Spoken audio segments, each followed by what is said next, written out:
back to LEC Spring Split and a battle between two iconic organizations in European esports. SK Gaming taking on Origen.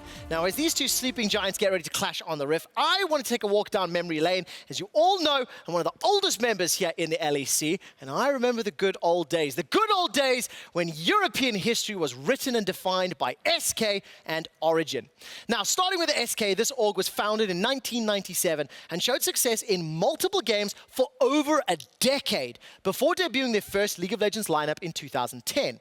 It didn't take long for this team to make headlines with success here within Europe, as well as making waves on the international stage.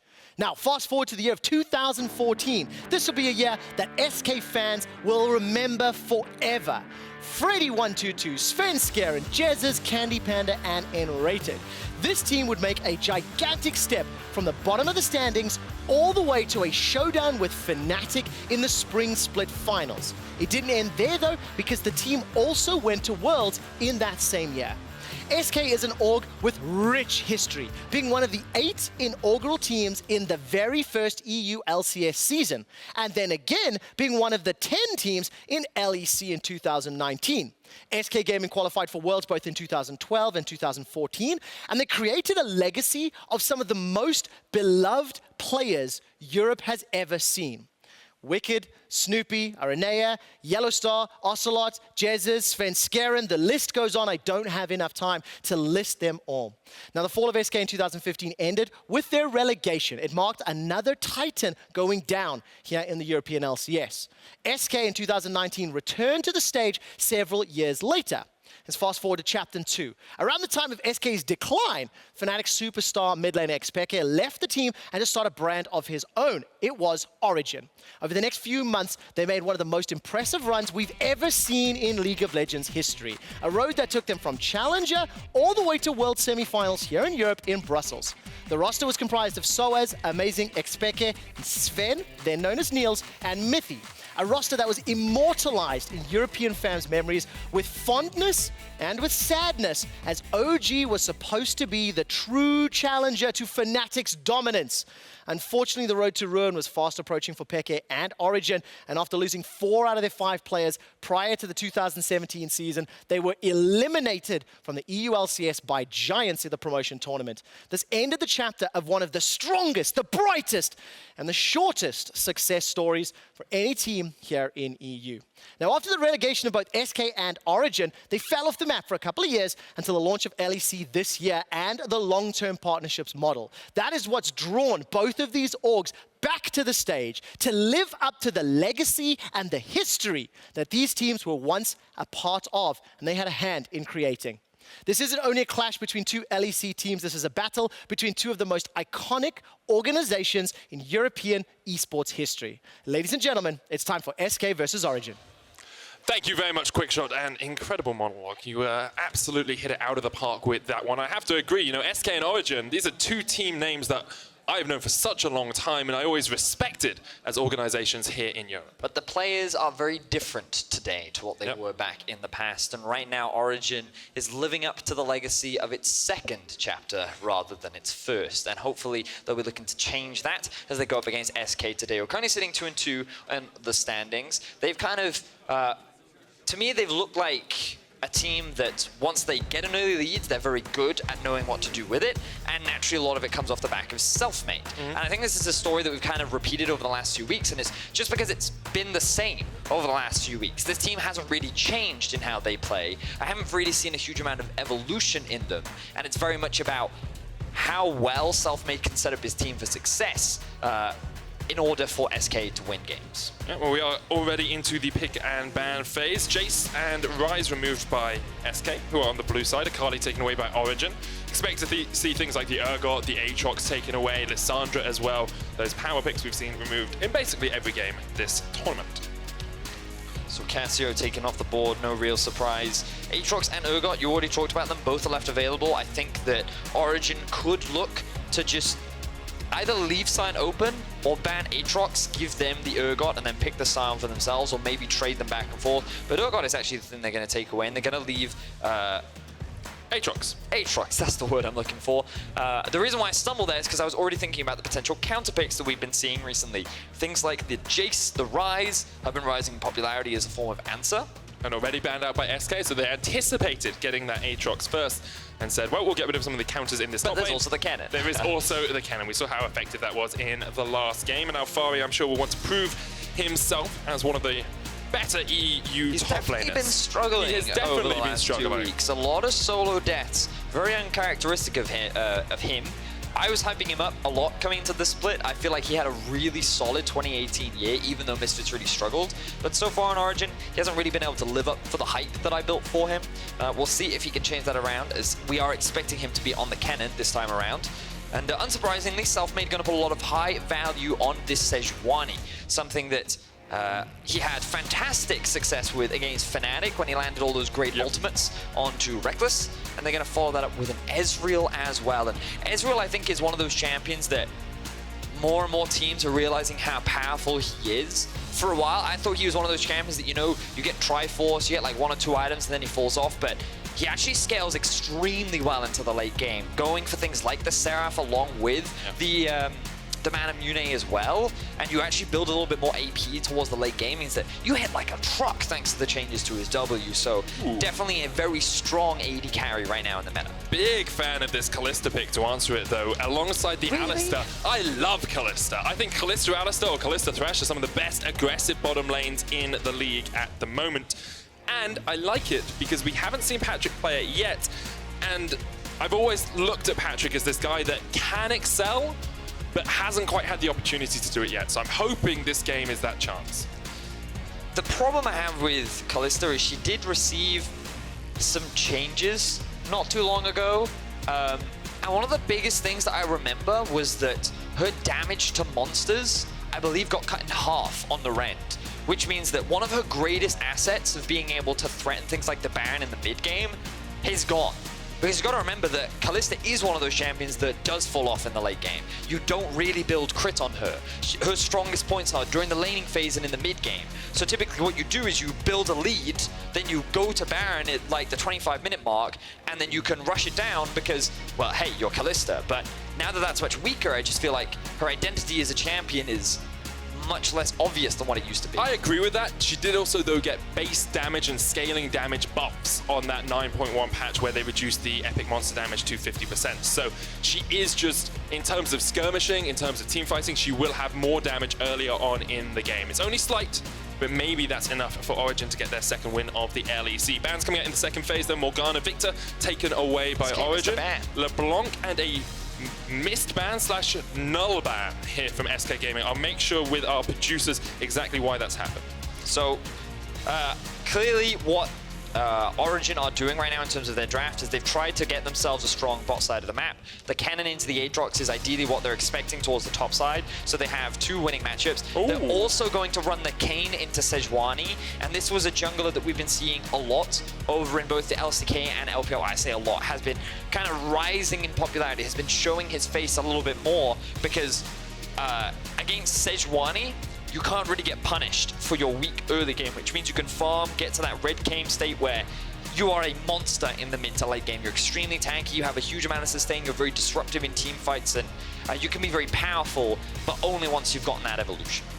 Looking to see how quickly that Rust can come out. That was an intended misban from SK. They didn't lock in a ban in time. They will pick the Vladimir. Assume that Pirean will be taking that in the mid lane. Of course, could go up to Werlyb in the top. Still a little bit of flexibility there. And now they need to round it out with the support. I like Braum. Braum is a strong pick. Works well. Braum is a good support. Yeah, very solid, very well-rounded. He doesn't have the best roaming, which is what I think you should try to pair up with an Ez because of how good he is in the 2v1, but I guess they want a little bit more defensive power considering they're going up against a Kalista Alistar. It's also a really good follow-up on things like the Sejuani engage, but you can see that SK have actually got a very solid team fight comp. I think they've got really good scaling with the Vladimir and the Ezreal, and they've also got a pretty solid mid-game spike too, so I think they're kind of playing towards their strengths, so we've seen a lot from them. Whereas Origen are just going very much towards trying to win lane. They've got a lot of strong side lanes.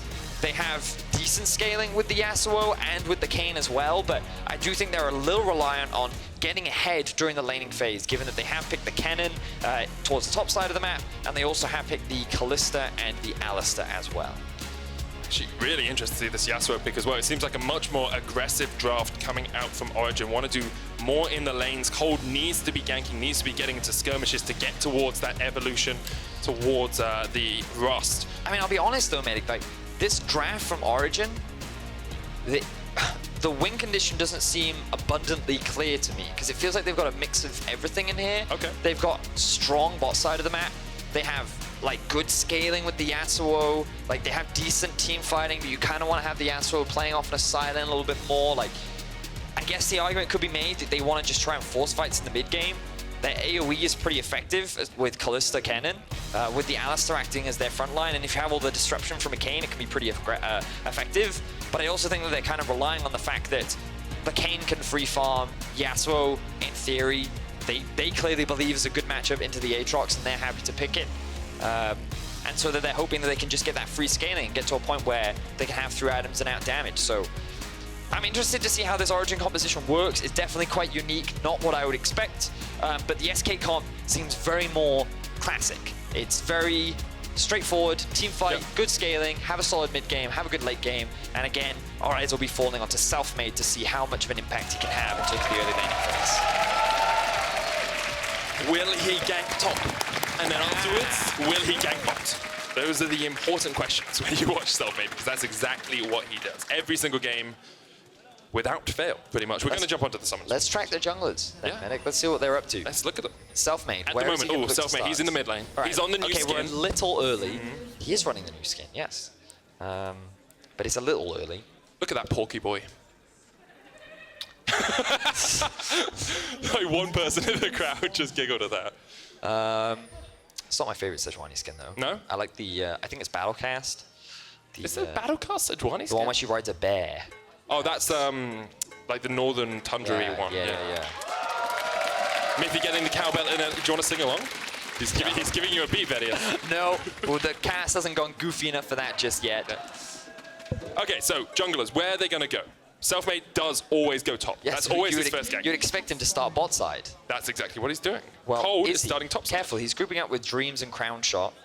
They may be looking for a delayed invade here, but it actually looks like Kold. Where is he, Path? He's putting a ward in the river, and it looks like he's going to do Solo Raptors into red. So he's going to do a more conventional jungle start with the Kayn because of how strong he is.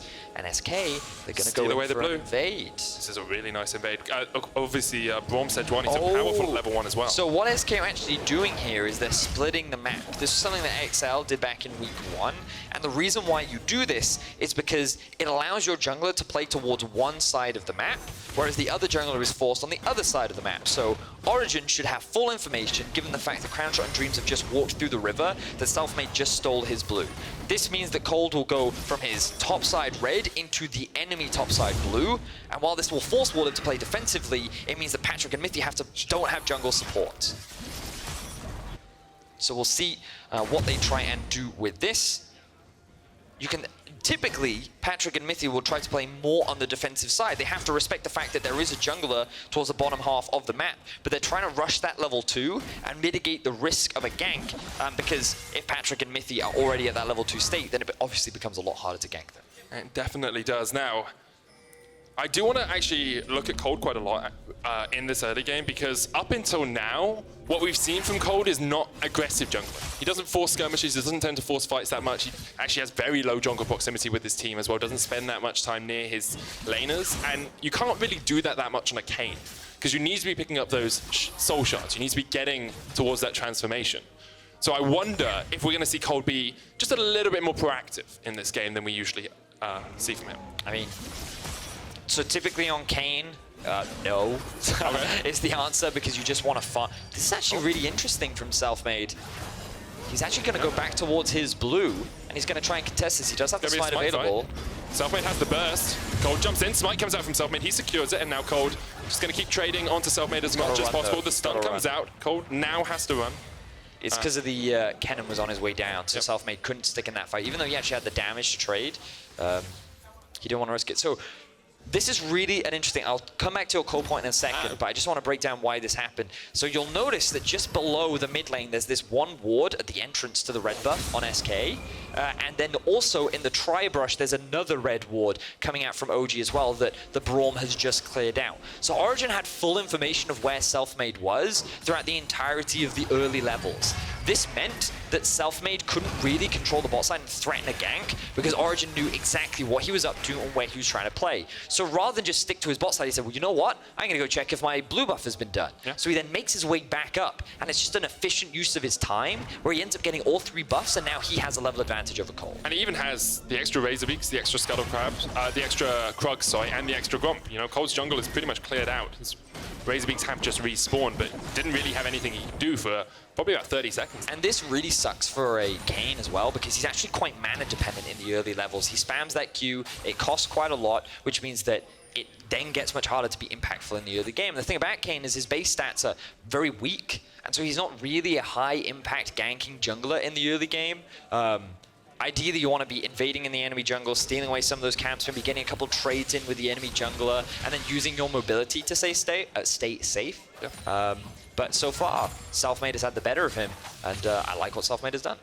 Alphari seems to have the better of Werlyb in the top lane for the moment, about 19 CS up or so. Has that Kleptomancy again on the Kennen, so he'll be pocketing bank, as you say in the UK, about 700. Wow. Almost about to say 7,000, 700 gold ahead. Yeah, that's very significant this early on into the game. The reason why this happens is because Vladimir, his wave clear is very weak in the early game, and the only time he can really change is when you can see that empowered Q is up and available, whereas Alphari can just keep hitting you, keep hitting you, keep hitting you, and force you out of lane. Now this matchup does get better as the lane progresses, but in the early stages, it's extremely rough, and Alphari is leveraging that as much as possible. The good thing for Werlyb is he can go towards something like the Spirit Visage to mitigate some of that, gets extra healing, gets some magic resist, gets the cooldown reduction as well on the Vladimir, which is so vital. As soon as you can start out-sustaining the consistent poke that Alphari will put down, that's when the lane really goes in your favor. Now, Selfmade with a level advantage, hasn't ganked top yet. We are 5.5 minutes into the game, so would have expected it by now, but instead waiting to get towards that level 6. Kold secures his own Gromp, and the junglers meet once again, but not too much is happening. Teleport used by Crownshot to get back into the lane. He has the Sheen first, not completed the tier on that Ezreal yet. So remember that, gank in mid. Nukeduck puts down the wind wall, pulled back by the chains though, Selfmade looking for the chase.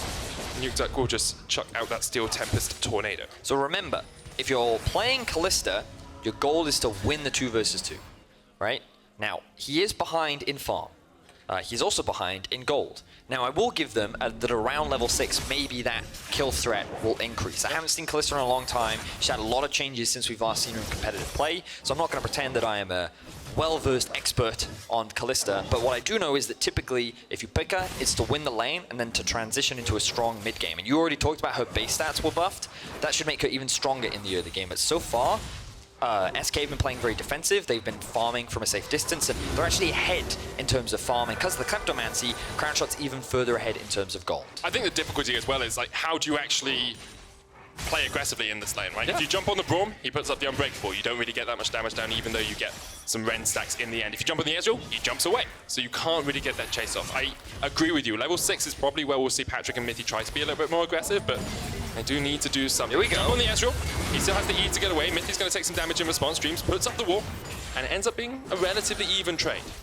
Yeah, relatively even. Dreams can just jump back to safety, but we need to see more of this from the OG bot lane. You know, we had question marks in the draft about whether or not what the goal of this duo was. They picked it pretty early. You know, it was in the first rotation. And they need to make it work. But on the bright side for them, they do still have Alphari dominating the top side of the map. Definitely a much better laning phase compared to what we've seen from him over the last 2 weeks. And he's really putting the pressure onto Werlyb. Not only is he getting a lot of Kleptomancy stacks, but he's already taken down a turret's plate as well. So he's farming up very nicely. He's on his way to a second. As you can see, almost 8,000 gold, lead about 900 or so in that top lane. Now that we've started to see, you know, the level 6s come out on these junglers as well, I expect maybe a gank or 2 to occur.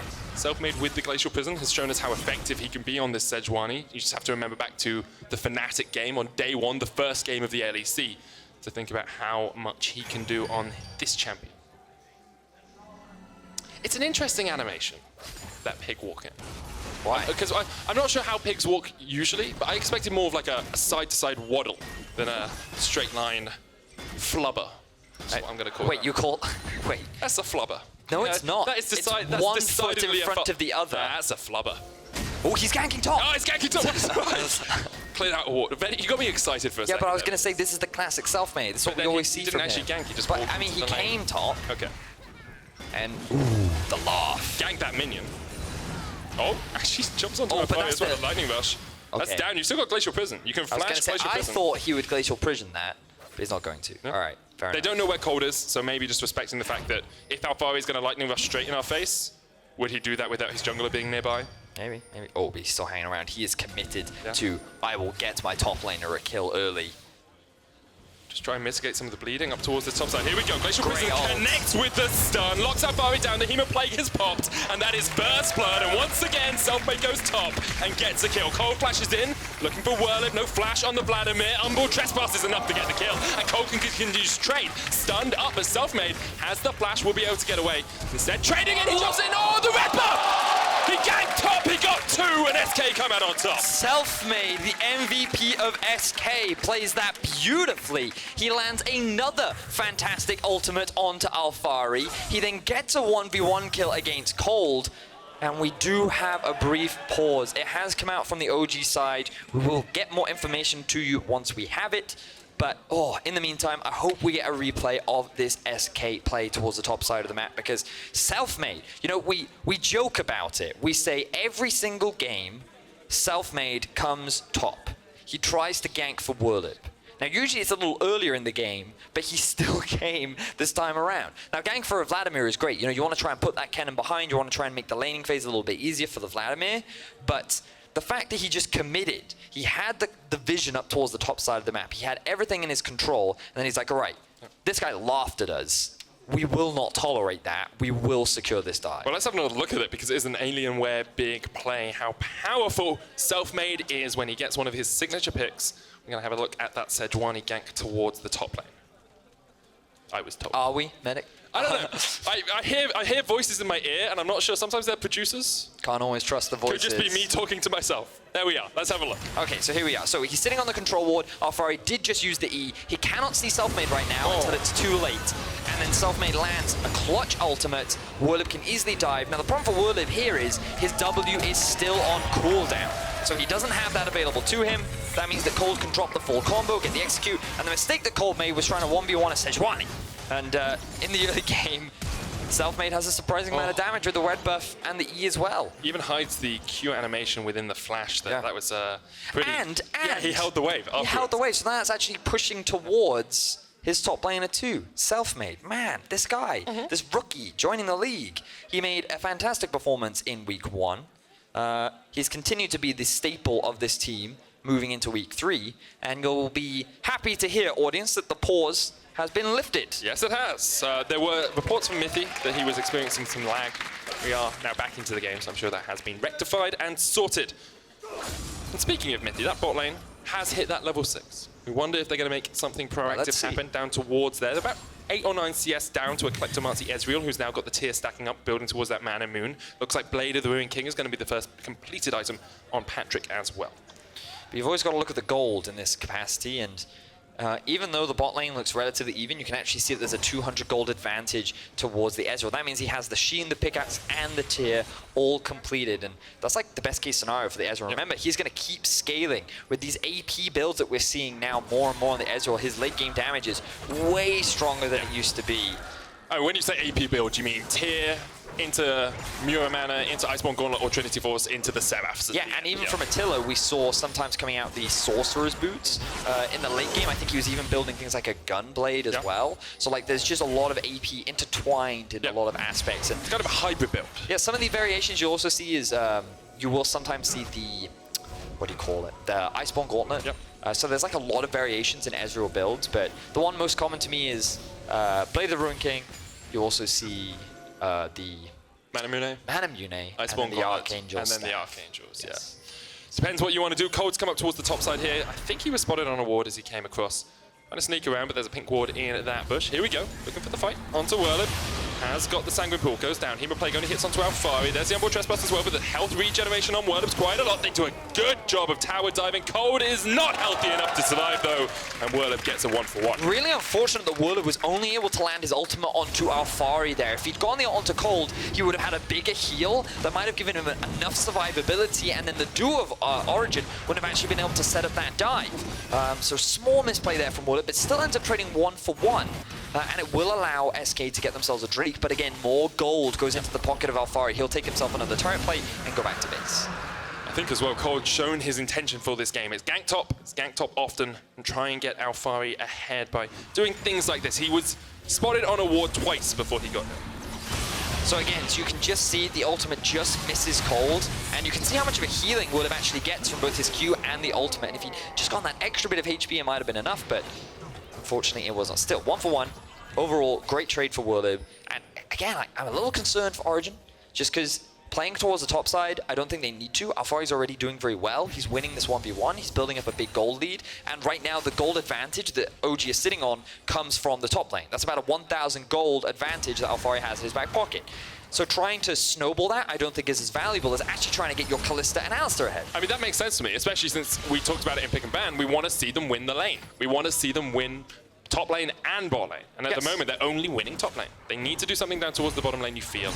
Maybe there's something about the Kalista that we have not anticipated, that we don't know, that Origen have planned for, but... So that's why I'm kind of reserving my judgment. We're slightly reticent about saying this is entirely wrong from Origen. Yes. I think our concern is... I'm skeptical. We have seen Origen play this style before, not make big leads off lanes they should have made big leads, and then lose because they just die too much and lose team fights later on in the game. It's true. So that is the concern if you're an Origen fan right now. And SK have this team fighting composition. They have all of the strength they need to win team fights pretty well at that 2-3 I think we're going to see a team fight right now, man. Yeah, Mithy not going to be pulled in by the Infernal Chains. Doesn't land the knock-up. There he goes in with the flash. Patrik coming in from the side as well. Lands straight onto the Kalista. And once again, Selfmade finds its mark. That prison is a homing beacon for the backline. And 3 members of Origen fall in a heartbeat. Selfmade is just insane.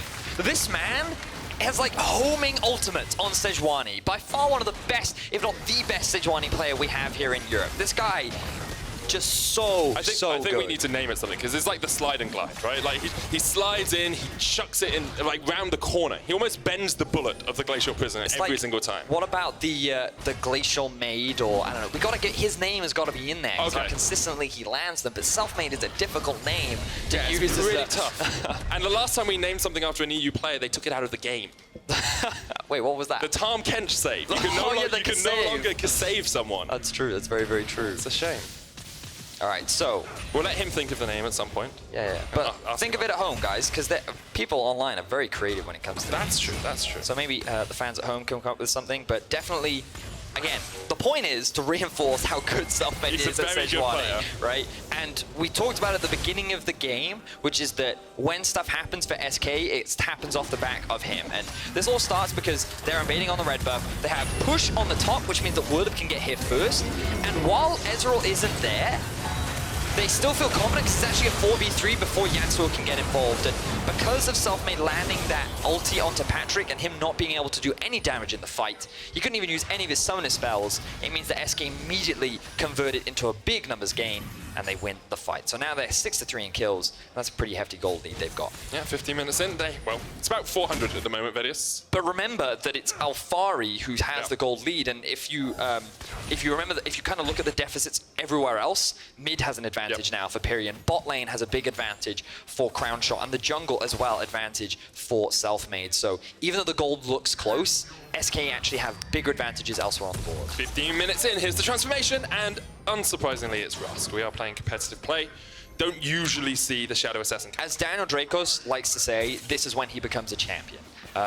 He now has way more crowd control, he's a lot more relevant in the game, he's very impactful, and I definitely think that he is he's much more of a nuisance, especially once he completes that Black Cleaver because of all the extra sustain that he gets from his build. Drakos, of course, our resident Kayn main amongst the EU Shoutcaster team. Rifthold used mid, and this should be a pretty easy take for SK. They'll open up the first turret of the game. There it goes. 2,000 gold lead now for them. They have accelerated off that team fight win. They can continue to push, but really, Origen haven't responded to this at all. They're going to get another charge out of it. Alphari decides to stay up top, doesn't have the teleport, so he can't join the fight. Selfmade is going to dive underneath the tower. Hits Kold and Mithy as well, but already that tower's very low. Here is a lot of damage coming out from Nukeduck, though. The last bet, not enough to knock down one. The World Ender keeps alive Pirean for the moment. Nukeduck on that backline takes out one, but he's going to get stunned up. He's down. Tower falls as well. Selfmade dodges away to the side, but Patrik is here. Finally joins the fight. That's one for him. Maybe this is the fight that gets Patrik back in the game. Gets Pirean. That's two. Looking for the triple. The channel comes out. Patrik's so low. Crownshot's there as well. It's a triple. And Patrik gets away. Great fight for Origen. They find SK out of position. SK dive underneath the tower, and Origen are finally able to punish. It ends up being a 1-for-3 in favor of OG, and Patrik secures all the kills. The Kalista is now much better set up for success. And SK, they just get a little too overzealous. Patrik's like, okay, I'll come in. Maybe Kalista not the best in lane anymore. Maybe Kalista couldn't get that level 6 that we wanted, but if you're going to feed me 3 kills underneath the tower, I will take that gladly. Now, Infernal Drake on the cards for Origen with their first of the game, but look at how that gold's evened out, Vedius. A second ago, a minute ago, I was saying 2,000 gold lead for SK. Now it's even out. And the big thing we have to look at is that AD carry position after this fight. So the dive happens because they think they can just blow up Nukeduck, but Mithy and Kold are just right behind them. So now SK are a little divided in what they want to do. Werlyb isn't able to get any damage off because of how well Mithy zones him from the fight, and Kold just buys plenty of time because of what he's able to do on the Rust. So then Patrik joins the end of the fight when everyone is super low health on the side of SK, and he can just clean up. Patient play from the side of Mithy means that he saves the ultimate till the very end. You think Crownshot can maybe clean things up, but he doesn't want to overcommit. And remember that Alphari wasn't even in this fight. He didn't have the teleport. He couldn't really join, so he secures a top lane tower. SK get a tier 2 in the mid lane. And again, the game still stays relatively even. So now we look at Patrik. We look at him to be the big carry in this mid-game state. He's even picked himself up a QSS. Yeah, that's interesting though, because it does delay his damage. You look at the Ezreal, he's got Mana Mune stacking up towards that Mure Mana and the Iceborne Gauntlet. It's a 2-item Ezreal. Patrik's sitting at 1 items.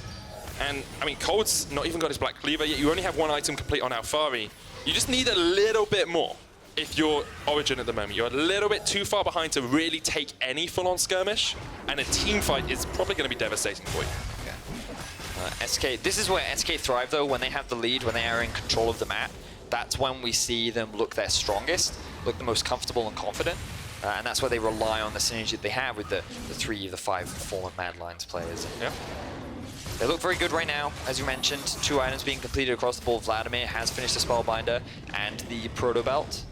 He's doing a good job of trying to keep up with Alphari, who still sits with a gold lead, but definitely smaller than what it was before.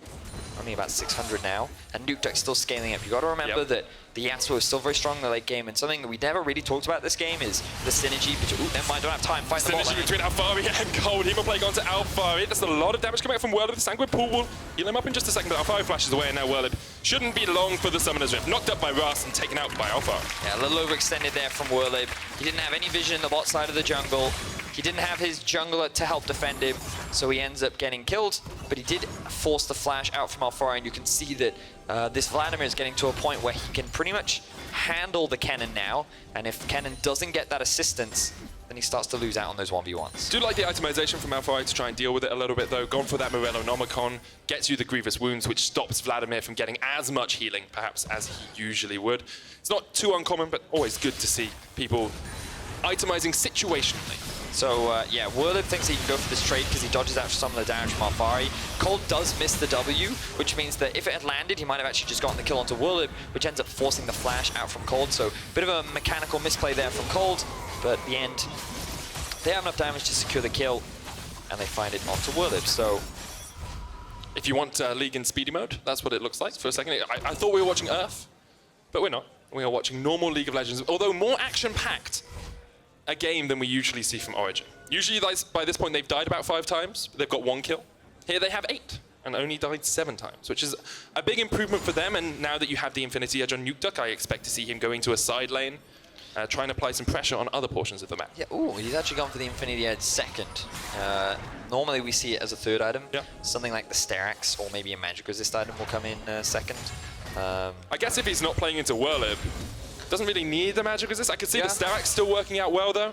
A little bit more tanky if you get caught up. It's fine. Like, I don't think there's anything innately wrong with going for the Infinity Edge second. We'll see what he goes for third, whether he just kind of stacks up on the damage or if he will go for something like the Sterex for a little bit more survivability. I think you can always kind of rely on Nukeduck to be pretty consistent when he's playing these carry-style champions. But something we didn't mention that I wanted to mention, but we might again not have time for, as Nukeduck gets onto out, and Sterex probably would have helped him, but not for long in that fight. SK get the kill, and Pirean is the one to secure it. Just want to say, I don't think Selfmade has missed an ultimate this game. No, he's a god. Like, it's miraculous how he hits them. It's very, very impressive. We do need a name for it, though. Yeah, someone will come up with a name, because we're clearly not creative enough. Dragon will be spawning in about 30 seconds. SK going to get some vision on it. Have their eyes actually set on this bot tier 1. If they can take that one down, definitely a lot more gold in their back pockets. And they're maintaining pressure onto Origen. This is one of the issues that I had with Origen yesterday. They were very afraid to press the go button. I felt like that their composition works really well around Baron, and when they could group up and force vitality in these 5v5s, then they could find some success, but they were often afraid to actually pull the trigger. And you can very clearly see that Selfmade is not afraid to press R. He will fight you whenever he sees an opportunity. Selfmade slide. The Selfmade slide. Yeah. That's not bad. It's okay. I think we'll do okay. We'll use that for now. Yeah. But yeah, one thing as well, the Rift out being taken this early by SK and pushed it up the mid lane has opened up a lot of the map for them, and now Origen are trying to fight them around this Infernal Dragon. Infernal Chains will pull back Mithy, pops the ultimate, Teleport is actually used against the fight. There's Mithy. Alphari pops the slicing maelstrom in the pit, but they do get the Infernal. Now, Patrik's pulled them back. The Hemoplague's landed on him and Nukeduck as SK now advanced through the river. Patrik's still running away, doesn't have that much health. Mithy sacrificed. Kold, Alphari, and Nukeduck need to go away. Selfmade misses one. The Selfmade glides past Kold, but Kold does land. SK's continuing the chase, continuing the push. Tornado comes out. Not sure SK can go any further. So OG walk away with an Infernal Drake and a loss of a single team member. It did cost Patrik all of his summoner spells, which means that he won't have that same survivability the next time Werlyb dives onto the backline like he did in this fight. But keep your eyes on the setup, right? Because Patrik doesn't actually come in from behind with his team, and he actually takes a bit of chunk damage from Crownshot right at the beginning of the fight, so he can't really get involved. Alphari then tries to dive onto the backline, both immediately dash out. Now, the bright side is it does secure the Drake, but then Patrik is left by himself, allowing Werlyb to just dive on top of him. Great win wall from Nukeduck to just buy some time to actually mitigate a lot of the damage that was coming out from SK, which means that the rest of the team can escape, but unfortunately not quite so lucky for Mithy, who ends up dropping off the back of the 5 SK members, who are now setting up around the Baron pit. I'm wondering if Patrik's going towards a Ginsu's Rage Blade here. He has a recurve bow and has the pickaxe, which is quite possible. I think it works, because once you hit the max stacks, you can then double apply the Ren stacks, right? So right, he just built it. So I think we can both agree that he is definitely going towards Rage Blade. That is his second complete item. Didn't really have much of an impact in the last fight, but perhaps the next one will be his reckoning. SK setting up around the Baron here, have a little teeny tiny bit of deep vision around the red buff, but is it enough? Kold steps forward. 3 players of SK here. Reaping Slash, not going to do too much. So very quickly, the synergy that I didn't get to talk about earlier that I want to talk about. Tell me about it, Vedius. Is the because every time you start something like this, they fight. So keep talking. They're going to fight in a second. They're going to fight. The Ras knock-up with the Yasuo ulti synergize very well. It's really easy to actually then get the Yasuo ult onto targets that you want, right? Because the cooldown is also very low. Fate's Call also works with it. Yeah, so a lot of setup. And here's the fight. You talked about something. The fight starts. Pirean pops the world ender. Goes into that resurrection. Fate's Call pulls him back. Nukeduck not close enough. Another miss on the Glacial Prison. They catch out Crownshot. He's going to flash and jump away. Selfmade's zoning out Nukeduck towards the top side of this. Uncle Trespass on Crownshot. That's one down. Origen find a good fight in their own jungle. Now they're going to turn towards the Baron, but can SK fight around it? Will Origen just start it up straight away? They do have the Kalista. Still does do bonus damage towards those epic monsters. Massive misplay there for the side of SK, trying to invade into OG's jungle. Werlyb just went golden. That's another big misplay. Huge. SK making all these mistakes. Look at Mithy on the flank. He's got flash out. The Mithy here with the flank. Slicing Maelstrom comes out. They catch out Dreams. Dreams jumps away. Pops a great Glacial Fissure overboard. The Hemoplay comes out as well. And Worm's got to the backline. Nukeduck's low. Last breath. Enough. He's still alive. The Hemoplay didn't do enough work, but that's Nukeduck down. And now Pirean having to run away from Patrik.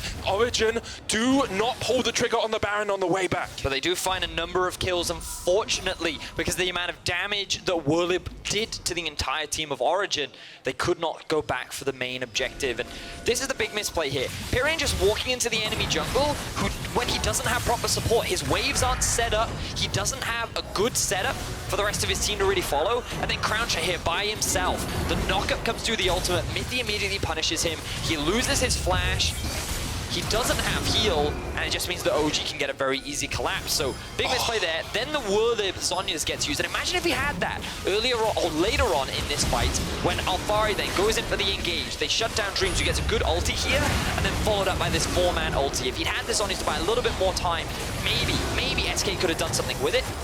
But they only end up getting 1 kill in exchange for 3. But at the very least, SK don't lose the Baron. They do not. 26 minutes in, 300 gold, the difference between these two teams. Basically nothing. You're looking at the key carries, Patrik, Nukeduck having a good game, Alphari as well, stepping up after we said he'd looked a little bit weak so far in the LEC.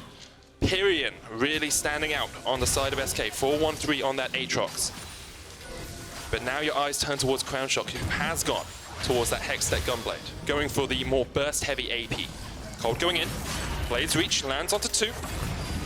Not going to get too much more out of it. Vladimir has no teleport right now, and he's sitting in the bot lane. He has been able to push up the bot side of the map, but Nukeduck is doing the same on the top side. So while Pirean catches that, OG have the opportunity to just hold this mid side. Now, this is a big opportunity for SK, because remember, they have the pushing wave bot, and this is something Origen often do. They'll sacrifice that side farm, which means that Alphari will continue to lose XP at the cost of staying grouped up with the rest of his team. That's a big issue, though, because you do start to just fall behind in levels. If we see Werlyb hit 16 before Alphari, that's a massive team fight changing ultimate. Mithy popped the Hex Slash. Oh, great wing wall on Selfmade. That's really one ultimate down.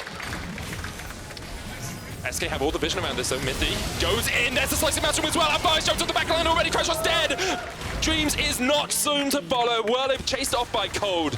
Really good stuff there from Origen. Made a decisive call. They got the 2 kills they wanted. Yeah, big fight from the side of Origen. The flash ultimate from Alphari onto a summonless Crownshot means that the Ezreal died almost instantly. Selfmade is still alive. Pirean needs to be careful here. He's popped the World Ender. He just wants to get some damage. And oh, whoa! He gets a lot of damage down onto Patrik. Gonna go into the resurrection. Selfmade here. Werlyb as well, trying to get in, but the wind wall will block him off the moment. Pirean jumps across the wall, and the second. Alphari there with the chase, though, and Pirean is down. And now you have to feel Origen call for the Baron. You have to do it now. Yeah, that was a misplay there from Pirean. He shouldn't have tried to go for that. There was no ulti on Selfmade or Werlyb. They were never going to win that 3v5. He gives away his life, but Selfmade does still have the flash. He has the smite. Can he get the steal away from Origen? Do still have the rend from Kalista for the steal here. Crownshot coming in as well. Selfmade there. Mithy doing that frontline block. Crownshot coming in. Werlyb there as well. Nukeduck very low. Selfmade caught up by Mithy on the backline. Baron down to 1,000. Selfmade flashes in, but Kalista gets it. And that's already 1 down. Origen have lost a man. They've got 2, though. And this is just clean up crew for Patrik. That's 2 kills for him. There's the triple. Easy stuff for the Kalista. And Origen finally cement a solid gold lead in this game. It's taken a few scrappy fights, but that's all they needed. Finding that pick onto Crownshot started this whole snowball in Origen's favor. They found one good fight around the Dragon, they converted it into another big fight around the Baron, and even though the Kalista damage to big monsters was nerfed, it's still significant enough to help secure the team the objective. Mithy zones Selfmade away. Werlyb doing what he can to get into the thick of things, but he just doesn't have the damage. Selfmade cannot secure the steal, and Crownshot gets knocked up by Kold with this very obnoxious Ras, who's just buying time for Patrik to clean up the backside of the fight. Another triple kill for Patrik. He's 7-1-5.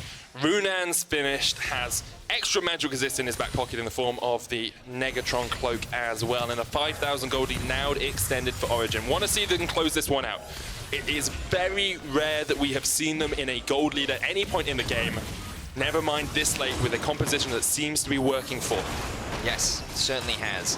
Very, very mobile, a little unconventional, but it is certainly working out for the side of Origen. And I think the fact that Alphari's been able to get onto the backline, Patrik has remained unscathed, and also just Nukeduck's use of the wind wall has been fantastic in mitigating a lot of the engaged damage that SK tried to throw out. Absolutely on point with it. Now we will see the 1-3-1 really start to come to effect from Origen. You put Kennen in the side lane, you put Yasuo in the side lane, no one can really deal with him. Yasuo at 3 items with the Frozen Mallet, Kennen at 3 items as well with the Banshees to keep him just that ever so slightly safer. And Pirean and Werlyb will try to match, but I do not think they will have the easiest of times doing so. see. They're keeping pressure up. Right now, SK actually holding out in terms of wave clear. They still have this mid-tier 1 up and available. Just means more gold for Origen to take. Looking for a dive onto Crownshot and Dreams. Just have to force them away. You can use the Hex Flash for that. Never have to go in. You decide at the last moment where you're going to go. It's not like you commit from the beginning. I mean, to be fair, you got to acknowledge, right? You know, we talked a lot about how Kalista very much focused around the early to mid game, but with that Rage Blade and with the amount of attack speed she has, she can actually get those Ren stacks up very, very quickly. And onto a squishy target like you identified, there's a lot of squishy members onto SK. She can be pretty damn effective, especially when she has all this front line that she can play around. So it is working out for Origen. I was a little skeptical. Right now, it has been a very good pick for Patrik, 7-1-5 on the champion. And we wondered if he'd have a game where he could really prove himself. Well, this was the pick that seems to have done it for him so far. Obviously, SK still have opportunities to get back into this game, looking at Selfmade predominantly to make a pick to land that Glacial Prison, but Origen doing it by the numbers now, just rotating around to the side lanes, getting the wave pushing in, and then maybe even looking for an inhibitor here. Mithy stepped a little bit too close to the tower as he channeled that Hex Flash and takes a chunk of HP. Kold's going to go catch the mid wave. He now has his GA. This is where level 16 Rast is really strong at this point in the game. You know, we talked about scaling aspects for Origen. The Yasuo and the Rast are the two champions that I really looked at, and now that they've hit those big item spikes, Patrik even at 4 items, a whole item ahead of Crownshot. Actually not going for the double tier build, which does surprise me because I feel like that's where you get a lot. Well, he hasn't completed it yet, but with the Lost Chapter, it looks like he's working towards it, but coming out very late into the game. And it means that Origen should have a lot more damage at this point in time. Yeah. I do like the adaptation not to go for Blade of the Ruin King in this game, though. He doesn't really have too many tanks he needs to work through on the enemy. Sure. So don't really need that percentage HP damage that you get from the Blade. Instead, going Hex and Gunblade for a little bit more burst. And for a bit of escapability if you jump in, need that a little slow from the Gunblade. But the question is, can Origen close with a 7,000 gold lead? Because we've never seen them in this position. They have won 1 game, it was against Fnatic. SK have won 2. They won 1 against Fnatic and 1 against XL last week. But it's almost as if I don't want to hope in Origen. I know you had a speech last week about how Origen had let you down. We saw Quickshot at the start of Ready Check saying, you know, Deficio's let me down. Well, I think many fans had high expectations of them, but I think they should be in a great position to be able to close out this game. They'll be waiting for the next Baron to spawn. As I said, I think that Crownshot's a way off completing that 4th item. And I think that Vladimir is the scariest factor on SK's team composition right now. If Crownshot can land some good poke, then maybe SK can set up for a nice fight, but I'm just very scared of this Nukeduck, Kold duo of the Rast and the Yasuo. I think it's very, very difficult to deal with. I can understand your fear. SK seems to understand it as well. They're backing off. They're letting Origen get a little bit more jungle pressure. Selfmade and Dreams were waiting in the bush for a moment, but the Sentinel will spot out Selfmade. Oh, dodges around it. Don't know he's there yet. 4 members of Origen now down towards the bottom side. Crownshot not here for SK. Selfmade trying to come in from the flank. Kold there in the wall. Shadow stepping his way. Gets the blade to reach. Knock up onto Dreams. Crownshot get a little bit of damage off. Alphari actually maybe caught out a little bit here. Dodges away. Flashed away from the Glacial Prison. Don't think we count that one as miss. That was a dodge. Yeah, fair. But Crownshot actually can just continue to chip away here. With the Iceborne Gauntlet, he does get those slows off. And SK relieve the pressure for now. So they keep their bot and mid tower alive. The Baron has just spawned, and ultimates are all available for Origen except for the flash from Alphari, except for Selfmade, which means that primary engage tool from SK is gone. So this might give Origen the window to just force this Baron, because they know that SK are not going to find an easy fight. What have you got? You've got Flash Hemoplague. You've got World Ender still available on Pirean. You've got the Glacial Fish. You've got Kold stealing away a blue buff. Level 17 now on the Rast. Definitely scary. Joint highest level in the game. Oh no, wait. Alphari and Nukeduck are 18. Yep. No one on SK 18 yet. Still no 16 for Selfmade either, so it doesn't have the upgrade on that ultimate. Now, the rest of Origen are actually going back to base. SK might not know this. Well, they obviously don't know this, because I thought they could have tried to rush down the Elder. They know they're not at Baron. That's the important thing for them at the moment.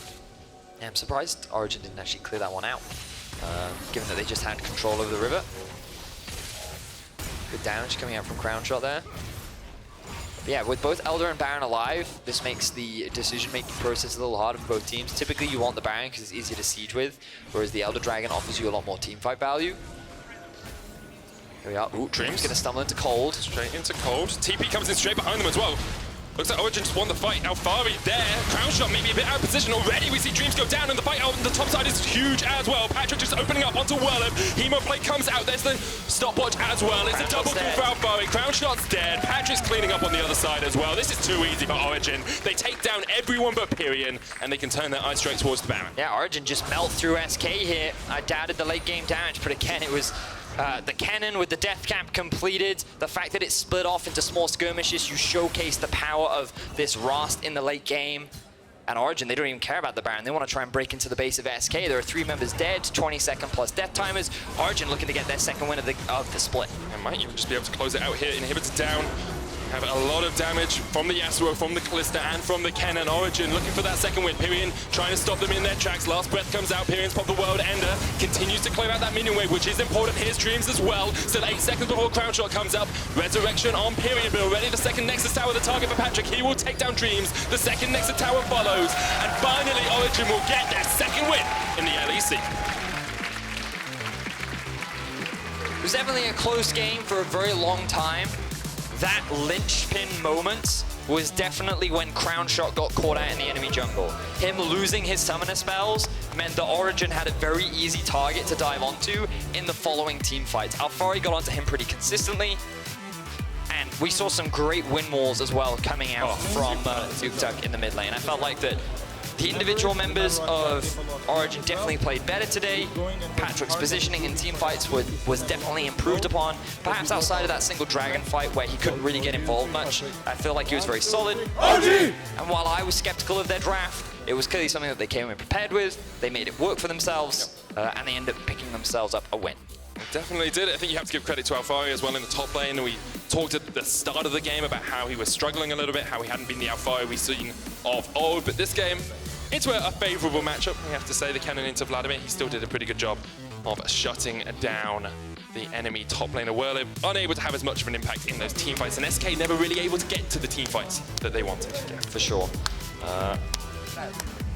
Game was fun though. It was definitely fun. Back and forth. A lot of kills happened. Got to see a Kalista come out back into pro play. Also got to see a Kayn, our first one of the LEC. So that was cool.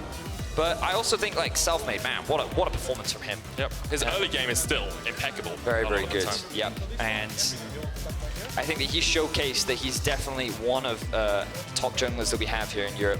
Love his decision making. Think he's very smart.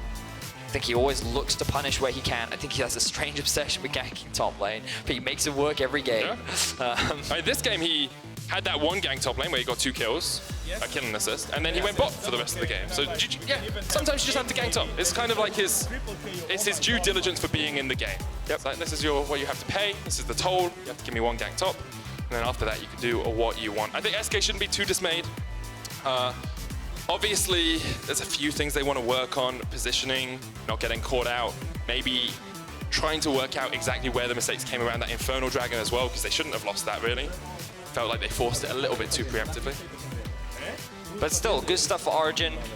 Question is this the beginning of their trajectory upwards? Or was this just a happy blip on their road throughout the first half of the split? They're currently sitting at 2 and 4. I believe that's right. Yep.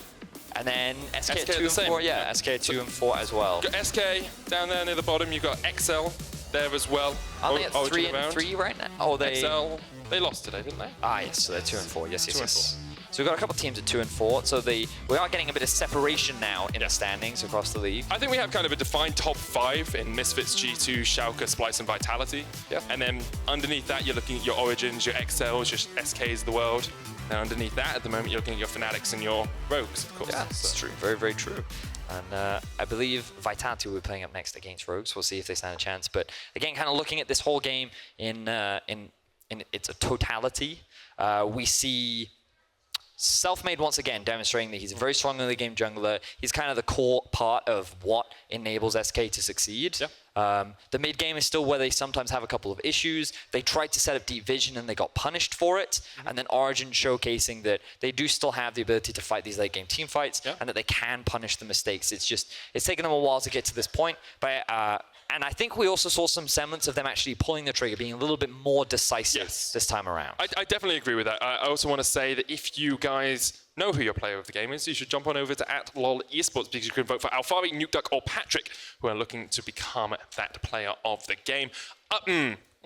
I think Kold deserves an honourable mention in Yeah. the late game team fights, but Alphari was definitely it for me. Yeah. I think he had a really solid laning phase. He translated that very effectively into the team fights, and the fact that he got onto Crownshot and killed him in literally every fight towards the end of the game, I think was what allowed them to win. Well, to learn more from Origen's win, let's have a talk with Laure and their jungler.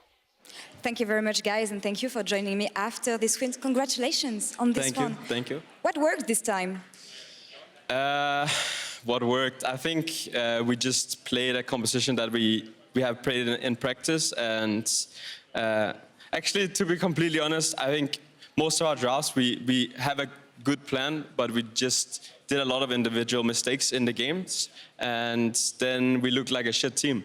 And sometimes that's the case, but I think today we showed a little bit of more what we can do.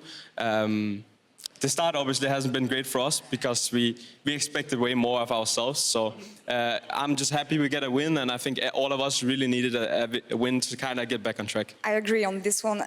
One question about the game, though. You got your blue buff stolen at level 3. Did you expect Selfmade to be here, and how did it impact your game in the end?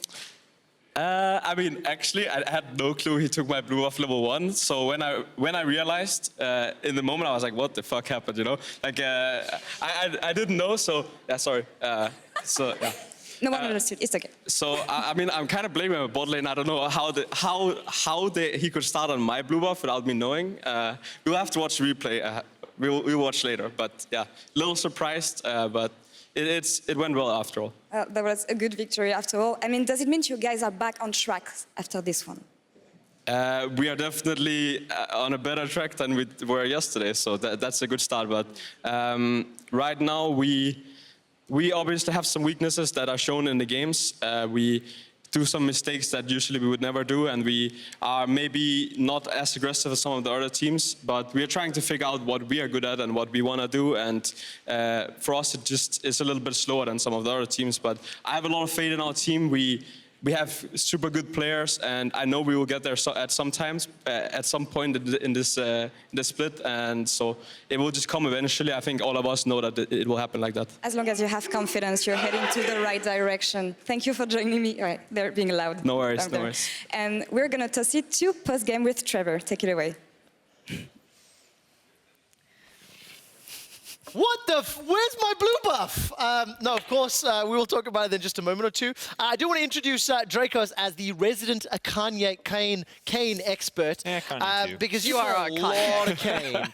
And you are a little bit of a Kayn, I mean, you are a Kayn one-trick. Yeah, so you suck at everything else. It's true. I one-trick this champion for a couple hundred games, and I have very strong opinions on how it functions in pro play. I've never seen you so animated about a single really champion. care a lot Okay, give me about sweeping statements of the entire game, and then we'll break it down play by play. Okay, so first off, Kold had one of probably the worst early games you can possibly have as Kayn. He was absolutely out-jungled by Selfmade. The level 3 blue buff is the most important part, and as we look back on it, the reality is Kold doesn't know that Selfmade is going here. Selfmade contesting this ruins Kold's entire early jungle path. Kayn is not a good duelist early game. His biggest strength is his mobility and his ability to sneak in and steal jungle camps. He's an incredible counter jungler, really trash duelist. So Selfmade taking camps away and getting a big lead is crucial here. This play, while it does look awkward, is another important thing to note about Kayn. Kayn, unlike other scaling junglers and options, has to fight to get his transformation. So the fact that he, for all intents and purposes, runs it down in a couple plays like this, you saw in an earlier top lane play as well, those two plays back-to-back actually give him Shadow Assassin. Now that does put him in an awkward spot because he has to wait 4 minutes to get Rost, because if you go Shadow Assassin, you're trolling.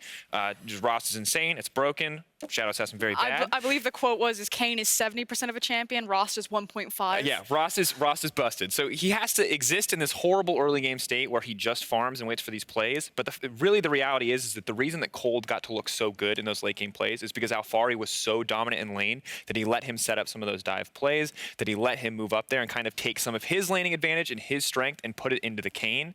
Overall, not a great Kayn performance, but the reality is if you get through the early to mid game, and Rost comes online, the champion is unstoppable. And that's what I like. It's kind of like that power play that you were talking about. The fact that you're against SK, they are seemingly a more patient or slower team. It's all about their jungler, and it almost felt like a bet. Like, we can actually play Kayn in this matchup because we will reach Rost and be able to outmaneuver them in the team fights. I mean, it's one of those things, like a bet or a gamble is one way of looking at it, but it's a way of interpreting your opponent's strengths and weaknesses and playing into them. I want to give some kudos to Selfmade. He figured out a different direction. He read a different map for a change. Did not necessarily camp top lane over and over and over like we've seen many, many times.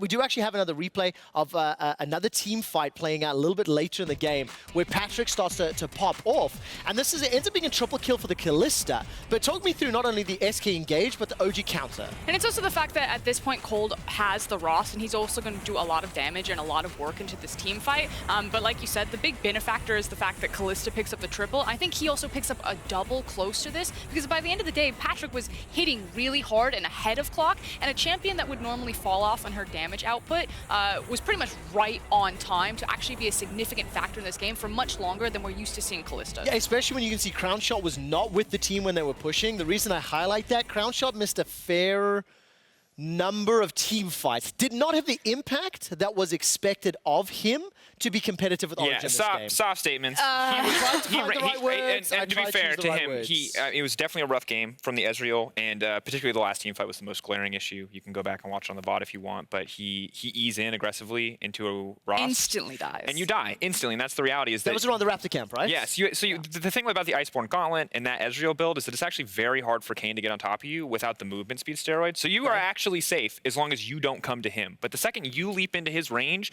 the cooldown on that reaping slash is so low that he just sticks on top of you, and if you try to E out once he's on top of you, he uses the ulti, he follows you, and you're dead. Also, different iterations of the build, going for the Gunblade as opposed to having the double tier that late in the game. It was like 35 minutes and he didn't have the double tier stacked up. I believe was maybe starting to build it. Yeah, he had the lost chapter, like he was going to go for the build, but the tier is the more important component and Rost there. was like so unkillable by this point anyway. Listen, we do have one more Baron, one more replay. It is at the Baron, and this is Origen picking that one out, and it's just, there was more icing on the cake the later this game went, and Origen just seemed to accelerate the tempo despite what was a pretty close opening, and all credit to Nukeduck and those wind walls. They were game-changing as the fights broke out. And it worked so well against a lot of the damage and the composition that SK had put together. When you think about the Sejuani ultimate, the Ezreal ultimate, if Yasuo was ever grouped up for those team fights, he was constantly denying so much damage. Because the only way that SK had into that is they thrown out their line skill shots, and then hopefully the Hemoplague is amplifying all of that damage. And it felt like SK never got that massive damage nuke.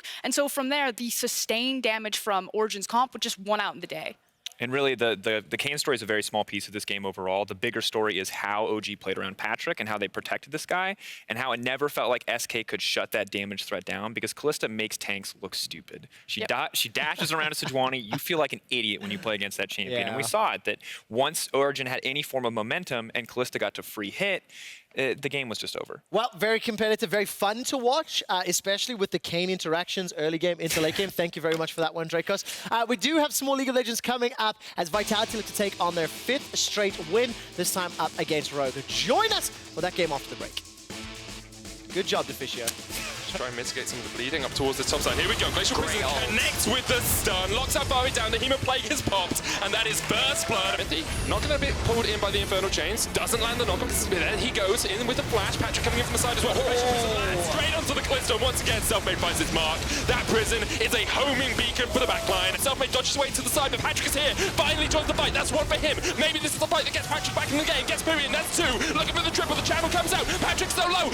Kayn's there as well. It's a triple. And Patrik gets away. Selfmade caught off by Mithy on the backline. Baron down to 1,000. Selfmade flashes in, but Kalista gets it. And that's already one down. Origen have lost a man. They've got 2 though, and this is just clean up crew for Patrik. That's 2 kills for him. There's the triple. And finally, Origen will get their 2nd win in the LEC.